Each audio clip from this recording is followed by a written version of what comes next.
You ever been on a road that feels familiar, but wrong? Like your headlights know where to go before you do? Like the trees remember something you don't? That's what it was like for me on Interstate 47, a road I hadn't driven since I was 8 years old. That was the night my mom died in a car crash. We were headed home from a late-night movie.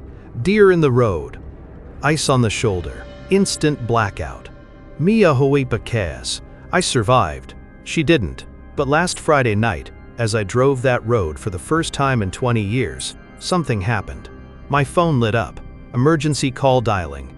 911. I never touched it. And when someone answered, it was her. My mom's voice. Alive. It started like any other road trip. I was driving back from a friend's wedding in the Adirondacks. Too much wine to stay. Too stubborn to book a motel. The night air was cool, the music was low, and the roads were nearly empty. The kind of silence you welcome. I wasn't even tired, just quiet, mind-wandering. Headlights casting long cones through the dark. My name's Ethan Graves. I'm 29, freelance cinematographer. I grew up in upstate New York, but I hadn't taken this particular route since I was a kid. My GPS rerouted me off the highway and onto Interstate 47, a side road that loops past Shale Creek, through a valley of dense pine and abandoned cabins. As soon as I merged onto it, I got this weird shiver down my spine. Me too. Didn't think much of it. Just rolled the windows up and kept driving. Me too. Then the music cut out. Me too. Not paused. Cut. Static buzzed. Then silence. And that's when my phone screen lit up. Emergency call. Dialing 911. I frowned, reached for the phone in the dash mount, and tried to hang up. Wouldn't let me. Then it connected.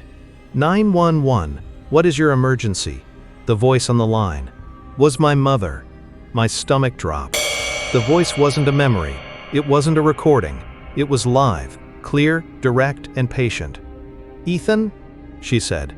Baby, are you there? My hand trembled. My breath caught. Mom? Static buzzed. You're late, sweetheart. The deer are always worse around the curve. I slammed on the brakes. The road stretched ahead, winding through darkness. No other cars. No lights. Just the smell of wet leaves, old pine, and something else. Metallic.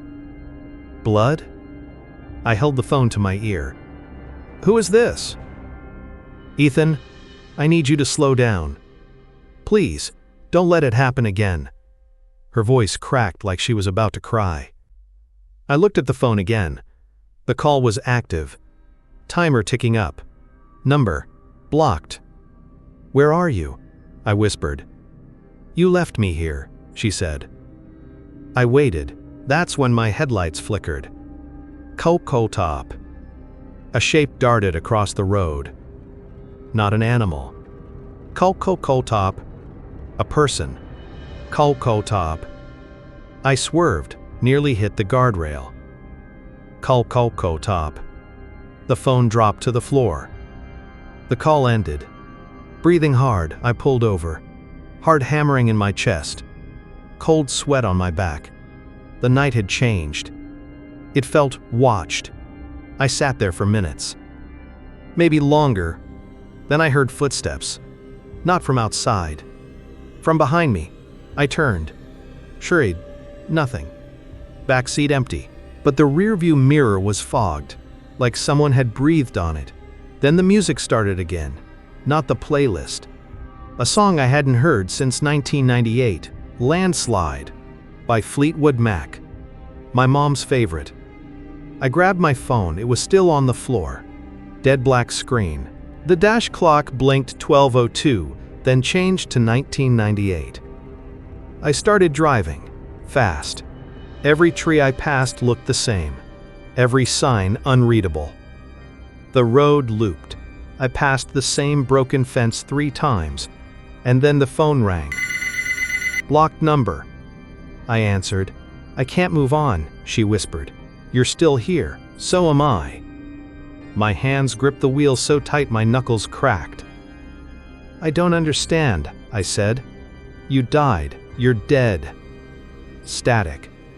Then, so are you. My headlights flicked off. You day. For a second, I saw nothing. My hands cream. Then I saw her.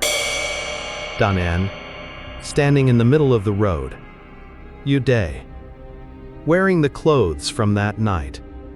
Blood on her temple. A bouquet of crushed flowers in her hand. She opened her mouth, and the sound of a 911 operator came out. Unit 47, responding to accident. 1 fatality confirmed. Child presumed dead. I woke up in my car, parked, still. On a road I didn't recognize. The sky was pale gray. Morning fog rolled over pine trees. No signal, no signs. Nah me. My phone was on the seat beside me. Call log empty. But under voicemails, one new message. Montserrat. I hit play. Bryn. Ethan? Sweetheart? I just wanted to hear your voice. I know you're scared, but you're not alone anymore.